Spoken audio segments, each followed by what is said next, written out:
Welcome to the A2 Collective's Informational Webinar on the second annual A2 Pilot Awards. The A2 Collective represents the National Institute on Aging Artificial Intelligence and Technology Collaboratories for Aging Research Program, which is dedicated to helping Americans live longer, healthier lives through the application of artificial intelligence and emerging technologies. We'll begin today's webinar with remarks from Dr. Partha Bhattacharya, an NIA program official for the AITC program. Then, Dr. Rose Lee, director of the AITC Coordinating Center, will introduce the program and provide further context on the A2 Pilot Awards. We will then proceed to a moderated panel discussion with leadership from the AITC program's 3 collaboratories. Dr. Bhattacharya? First of all, welcome, and thank you for joining us today. We aspire, always as individuals and researchers, to make a difference in people's lives.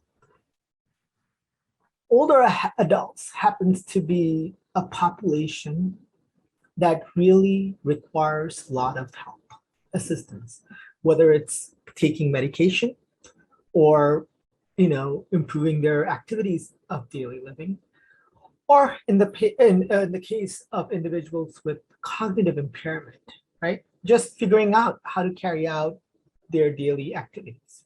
They forget. This is where technology, or if you like to say artificial intelligence or data analysis, can come and help older adults. Our hope is to move the needle in this arena. There's a lot of hype about artificial intelligence. There's a lot of hype about technology. A lot of stuff are made for people like me, younger generation, which I use. I like to use the iPhone as an example. Until a few years ago, we couldn't even adjust the zoom features in it. So older adults worked really hard to zoom into these screens. So what can researchers do to make a difference in older adults' health, right? How can technology make a difference and improve their health over time?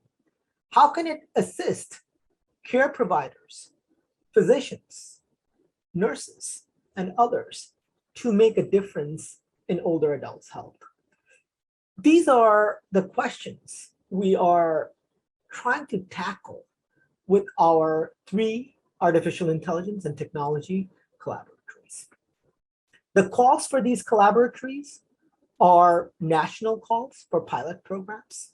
We just went through the call for the first round. We are working towards the second round. We hope to announce awardees from the first round. We hope many of you will join the second cohort and will be interested in making a difference in older adults' life with your research and with the new technology you're going to create for them. Thank you. Thank you, Dr. Bhattacharya.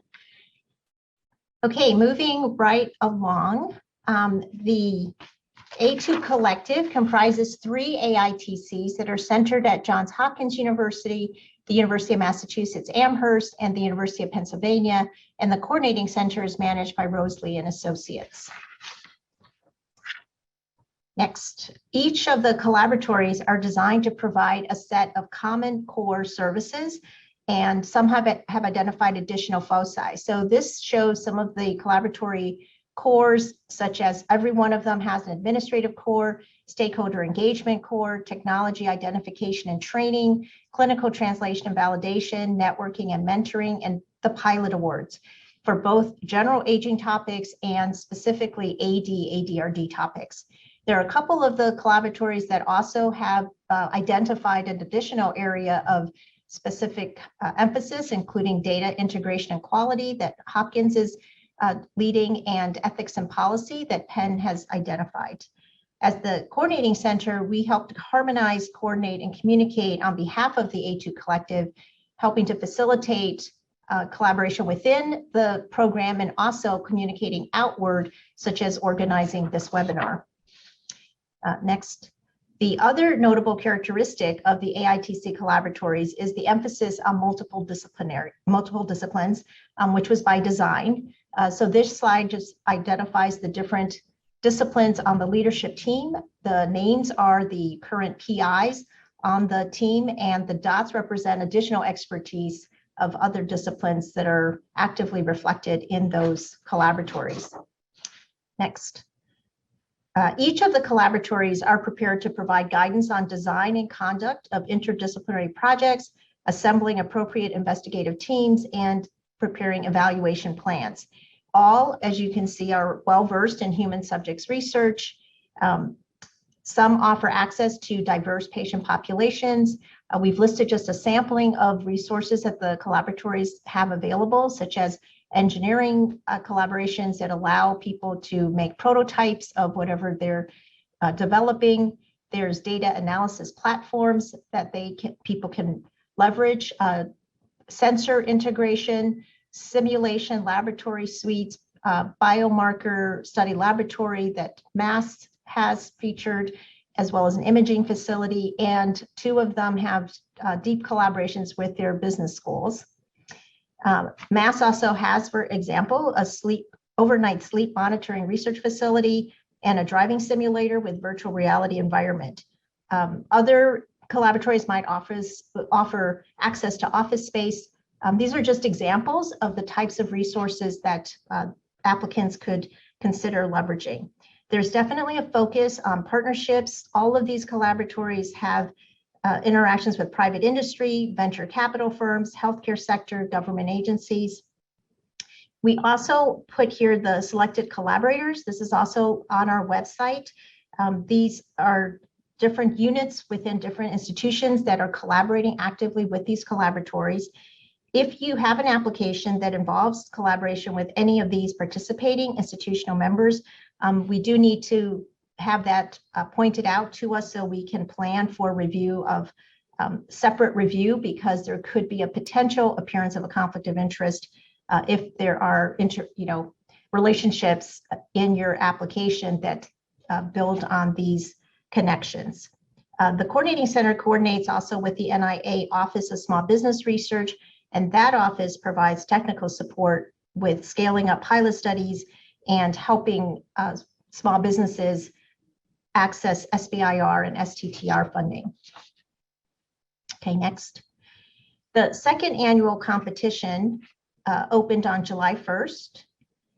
It has the same broad parameters as the first competition, which is outlined here, including the maximum $200,000 in non-dilutive direct costs that can be requested. In our first year, we received many more applications than expected, which did make it hard to provide feedback to every applicant. So next slide. The lessons learned from the first year competition led to some adjustments for this year. The primary change from last year is that we are now proposing a two-round approach, which has the first section, which is the preliminary round one applications that opened on July 1st. Today's webinar explains a little bit more about that, and the application deadline is Monday, August 15th at 5 p.m. for the round one applications, with the expectation that the decisions would be made by mid-September, whether the subset, which of the subset will be invited to prepare and submit a full application. Now, the round one application format is a lot simpler than the previous version. We wanted to make it less work for applicants and less work for reviewers to be able to figure out which to promote to the next level.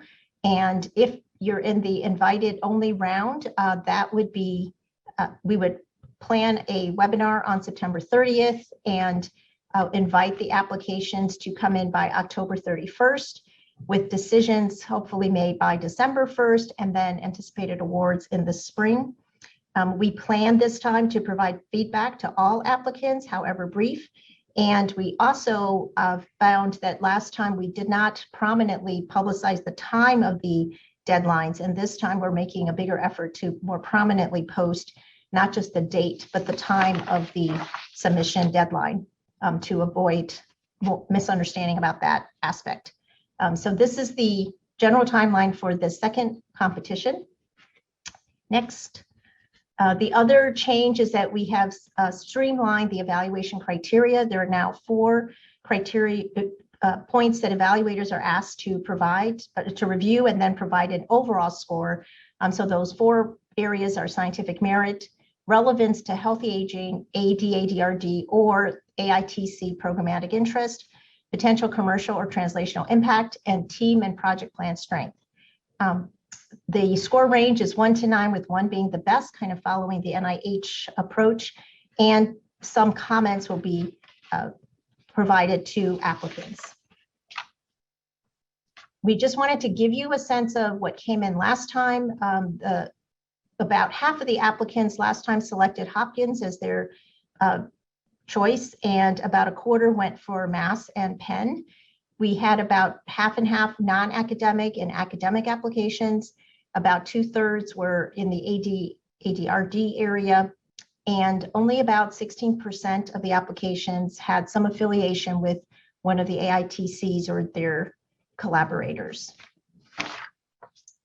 Next, we just pulled out a couple of the key themes that we saw that seemed to be of interest to the AITCs as they pick their conditional awardees.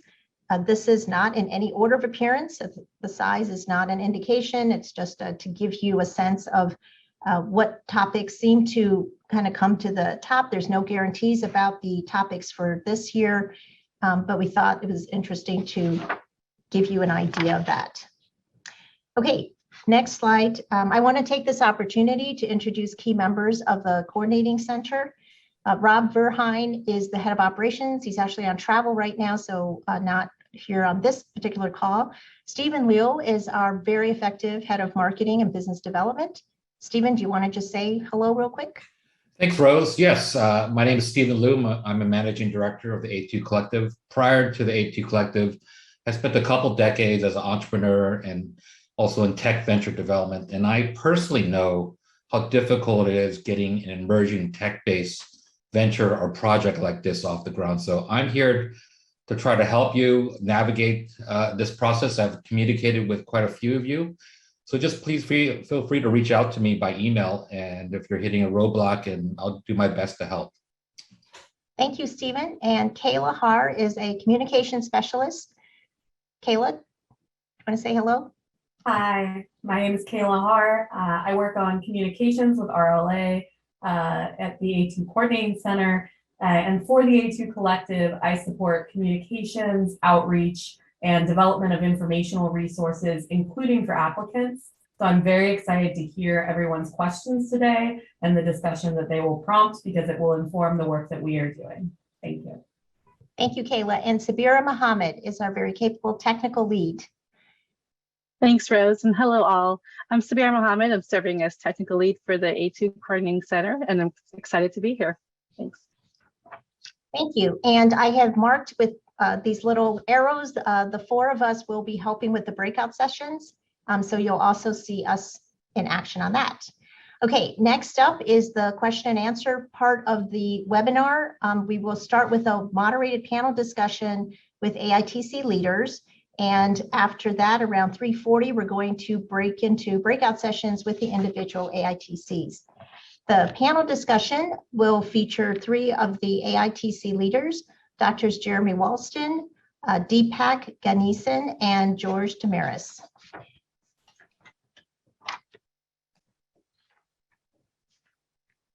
Okay, thank you so much for coming to this panel. We have a bunch of prepared questions that we thought we'd start with. If anyone wants to put questions in the chat, please do so. We will also then turn to those questions if there's time. And if there isn't time to answer all the questions, we will add them to the FAQs as appropriate. So first question, can you describe the kinds of pilot applications and or novel solutions that your AITC is most excited to support? Is Jeremy on yet? Yeah, I'm here. Okay, Jeremy, do you want to go first? Sure. Yeah, so I think our our program, we have a lot of clinicians engaged in our AITC, and I think our in general our strength has been to try to meld new technologies with patient populations. I think one of the big things that we really are excited about is pushing out technologies as quickly as possible. And I know from the biotech world that getting things into human subjects, or testing devices and or testing new drugs is really like the kind of gold standard to try to get things moving ahead. So I think we're excited about partnering around those things, but things that I think are from our engineering partner, we certainly have great robotics. I think that that we're excited to try to partner around, and then access to big databases through the hospital. So uses of AI to help with diagnostics, I think, is something that we're super excited to try to support. I think we have the right team put together to do that.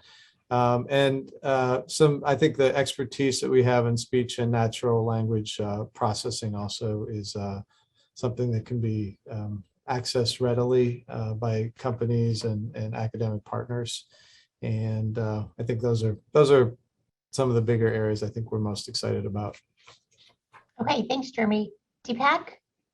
Yeah, so our center, Mass AITC, is really focused around supporting healthy aging and care of AD patients at home settings. So that's the broad umbrella. So we're really looking for solutions, whether it's AI technology solutions, that will keep older adults at home as long as possible. And there's a whole host of challenges, obviously, in this domain.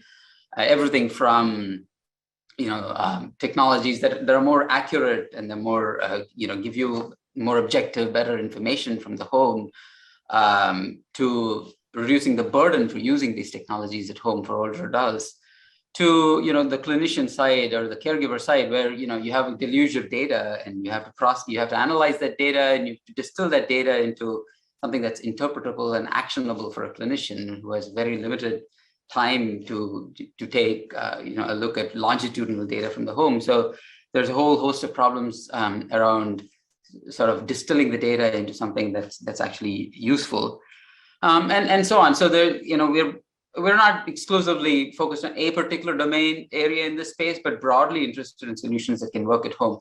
Now, that said, I think I want to mention that a pilot may not necessarily have to do all of the activities that are proposed in the home setting. They could do it in a lab setting or in a nursing home, as long as they can make a clear argument that the solutions that they're proposing will actually translate to the home setting. So that's something useful. So in terms of the specific technology, it could be wearable, it could be contactless sensors. We are trying to support those kinds of projects from the first year. It could be robotic elements at home. It could be enhancing telehealth, but essentially anything that bridges the gap between what kind of monitoring we can do at home. It could also be better monitoring of the trajectories of patients, because we do need longitudinal information across many years when people age at home. It could be understanding, tracking comorbidity. So any technology in this space is really viable for us, and we're not exclusively focused on one, but we have a preference for technologies that are work in the home setting, in the remote setting. Okay, thanks, Deepak. George? Yes, so we at Penn AI Tech are also looking for innovative solutions, systems or applications that use AI or technology to support aging in place. We're looking at the continuum of care, so we're interested in solutions that would apply both in the clinical setting as well as in communities and homes. Novel technologies that advance care and assist home health care, those with chronic illness and cognitive decline and even end of life. In terms of specific technologies, we're really technology agnostic when it comes to the types of solutions that we're seeking. We're mostly interested in innovative solutions that have the potential to make a significant impact and improve people's lives. So that could include passive sensing, wearable, traditional telehealth technologies, home monitoring, or even methodologies such as machine learning, natural language processing, or other data analytics approaches that could generate new knowledge, as well as more futuristic things. We've also had several applications and ongoing work on our side on conversational agents and robotic applications too. And we're hoping that we'll get applications that will want to take advantage of some of the resources and the expertise we have in these areas, as well as the projects that we have been exploring, both with AI and general technology and aging. We have expertise in our School of Nursing and the School of Medicine, including the Division of Geriatrics and our Pen Memory Center and our ADRC, but we also have a network of clinical agencies, including Mercy Health, the PACE program, Trinity Health, or VNS Health, that could potentially become the testing site for a lot of those innovative solutions. Okay, thanks, George. I'm just going to pick up one of the questions that came up in the chat. How advanced does each program expect the technology to be for application? Can I start with Deepak? Sorry, what was the question again? How advanced? How advanced do you expect the technology to be for application? And how critical is it to use AI at an early stage? Yeah, I think that's a good question. And I think, there's two pieces to the puzzle, obviously, or multiple pieces to the puzzle. There's the clinical need, or the problem itself, which needs to be very clearly defined and articulated. And as George was pointing out, we need solutions that make an impact in the lives of older adults and AD patients. So that has to be well defined. On the technology side, I think there's a regime, and it needs to be. I mean, certainly innovation is preferred, and an innovative technology is preferred. But what exactly does that mean? It could be something state of art, but not necessarily. But it could be mature technology that's being leveraged, and that's fine as long as it's used in a new way or to address an important problem. So that it's okay to take mature technology that exists, maybe off-the-shelf technology, and use it in the context of an important problem. But there are domains where there's a need for new technology and new solutions where one doesn't exist, and that's also fine, right? Then you might be pushing the envelope in terms of the actual technology being used, and it might be an innovative technology by itself that's being leveraged in the context of an important clinical problem. So I think there's a broad range, and it's case by case. Certainly a proposal that neither has an important problem nor has an innovative technology is very unlikely to be selected. But there has to be a strong, some aspect of the proposal has to be compelling. Okay, George. I just wanted to echo what Deepak said. We're not looking necessarily for technologies that have never been tested before. It could be existing and mature technologies that are used in a new way or have to be redesigned to address specific needs and preferences of a new stakeholder group, whether it's patients or families. But it can also be completely exploratory new technologies when it comes to hardware or software that have never been tested before. And this would be an opportunity to move the work from the laboratory or the design space into the real world.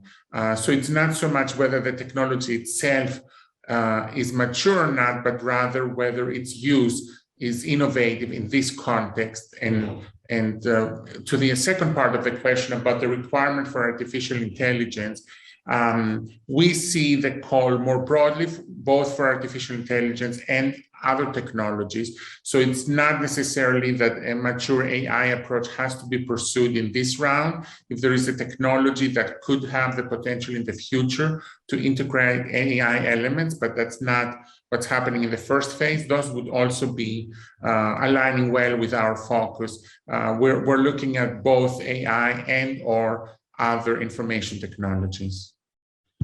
Okay, Jeremy, do you have anything to add?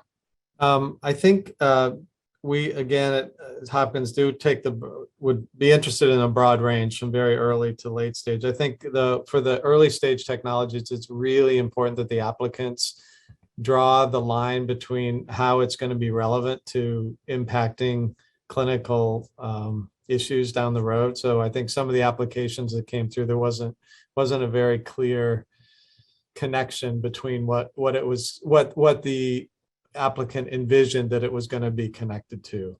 It will be useful in a clinical setting. So I think it's really important to make that connection if it's going to be an early technology. The later stage things, I think they're often more obvious how it's going to have an impact. So, and then on the AI issue, I think we are interested in very basic AI uses for diagnostics and all sorts of things like that, but also just plain old fashioned technologies that might be new and assistive to older adults.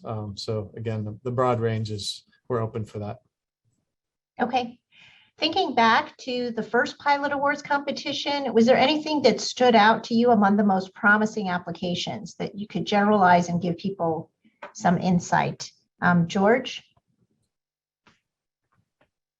Yes. So I think some of the points that we emphasized were that those projects had to be feasible or doable in 1 year. In other words, some of the projects might be too ambitious to complete in the time frame that's proposed.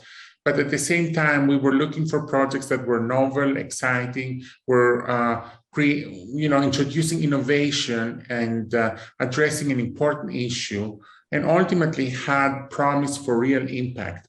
As well as thoughts about either commercialization or translation of this product, so that there is a next phase thought out that would come after this. But I think mostly we were looking for feasible projects that were innovative, novel, and were really addressing a problem and had clinical significance. Jeremy? Yeah, I think probably the ones that popped to the top of the pile quickest were those that were really close to getting into human subjects research to be, something that that the reviewers could see a very early solution to some problem. So, again, I don't want to dissuade people from early technologies, but I think it's up to the applicant to really make that connection for the reviewers. It's really important that they understand how this is going to be used and not sort of be left up to the imagination. So, okay, Deepak? Yeah, I agree with everything that's been said. I think as we said for the previous question, the proposals that were addressing a clear need and were ready to go largely. I think Jeremy brought up a good point about early stage technology, which is it could be early stage, but you have to be mature enough that you're ready to run a study within the year timeframe. It's not a developmental project, so it has to be at a good stage of maturity. So and these proposals have to be scoped right, as George mentioned, for a year. So it should be clear that whatever the prior work has to lead up to the point where they're ready to study something in this particular year with a user study and run it with a real population. So it has to be ready to go, and whatever is beyond that can be mentioned as future work and things that could come later, but it has to be clearly scoped as to what is going to happen in this 1 year. Okay. Can you describe the kinds of resources at your institution that are unique or worth highlighting? Because one of the questions we frequently get is, well, how are the AITCs different? So could you help tell us what you see as your comparative advantage? Jeremy? I think we have a close connection with the clinical world. So I think, partnering around getting technologies or AI use into human subjects, I think that's one of our strengths. I don't want to say it's an advantage, but I think we have that through other mechanisms at Hopkins, and I think that's where we've shined in the past. So that and I think just as you can see on the website, the skills of the engineers that we've engaged I think could be incredibly helpful in helping even think through the development of technologies and the uses of AI. So I think I can't articulate all of those very well, and none of our engineer PIs are on here today, but there's a great depth of skill there that I think is readily accessible. I'm here, Jeremy. Oh, you are. Where are you? Ram is here. Yeah, you can answer that one too. Yeah, well, I think we're all good. All AITs are good. So yeah, I think Jeremy's point is that we are more close to clinical, and AI expertise is there across all three institutions, and yeah. So I'll just leave it at that. Okay, Rama, you can maybe rename yourself from Ann Weicker to yourself. Oh, I see. That's what it is. Okay, yeah. Okay, Deepak? Yes, I agree with Rama that it's not so much a comparative advantage. I would just say that it's the most appropriate, best fit for the particular project, and that might require some searching. So from our perspective, we are certainly very broad in the sense that we encompass a whole range of institutions. And in principle, I mean, the talent pool in terms of and the facilities across these institutions are potentially accessible, although it doesn't mean that we all know everybody at all of these places. But so our AITC spans UMass Amherst, Brigham, Mass General Brigham, Northeastern, Brandeis, and so on. So certainly depending on there's a large scope for there's a large clinical base, clinical talent, AI tech talent that should that be useful for the project, that can be leveraged. We also do have a lot of these core facilities with set rates, with fixed rates, that are specifically designed for things like validating devices. So we do have, core facility around validating gait and motion capture systems for validating sort of motion-related devices, technologies. We do have a sleep lab for validating sleep monitoring technologies. We have a smart apartment. I mean, other sites might have that too, but the point, I want to say that we have these facilities specifically geared towards wearables and sensors and contactless sensors and so on with set rates, and so those are facilities that people can use, and some of the pilots in the previous round have attempted to use them as well. Well, Deepak is very gently saying UMass is better than the other two. I did not say anything. I echoed your point, Rama.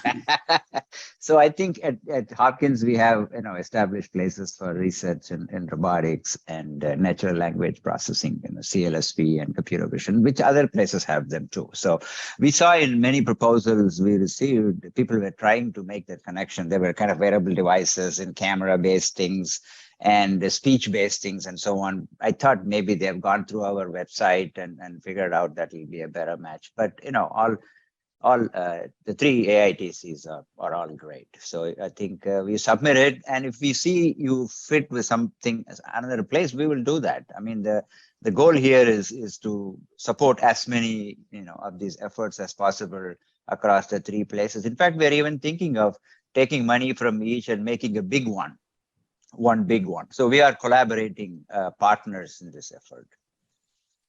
Okay, George, did you have anything to add? Yeah, I would say just like the other two excellent institutions, we also have resources that we hope could be a good fit for some of the pilot awardees. We have clinical resources within the Penn Medicine System and Penn Memory Center. We have the New Cortland Center for Transitions and Health that includes experts in the space of aging and ADRD. The Institute for Biomedical Informatics that oversees a lot of AI tools, secondary data sets, as well as expertise in AI and NLP and machine learning. We have a Honker suite in the School of Nursing that's part of the Simulation Center. That's also a studio apartment for the testing and deployment of smart home technologies and other home-based technologies with infrastructure for end-user testing and participatory design.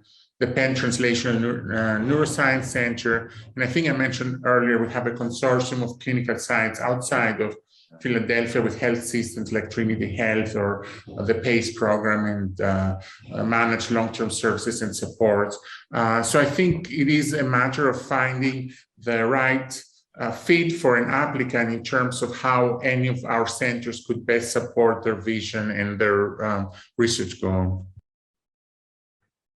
Okay. We only have a few minutes left, so I think a burning issue for many people is how do they connect with you if they want to try out their idea or talk to you? And can you say something about how they should account for AITC resources in their budget and project planning? So you say a little bit about that. I know we're going to break out into specific breakouts, but I think just a kind of a general sense so people understand what's expected would be helpful. I'm going to start with Deepak. Yeah, I think in the chat we put a form for us, and there are similar emails for each of the sites. So from our perspective, you know, if you're interested in using the resources, or for or if you're interested in some partnerships with any of the partnerships with a clinician, for example, or with a tech expert, please do reach out to us. We will try our best. I mean, of course, some cases it might work, some cases it might not.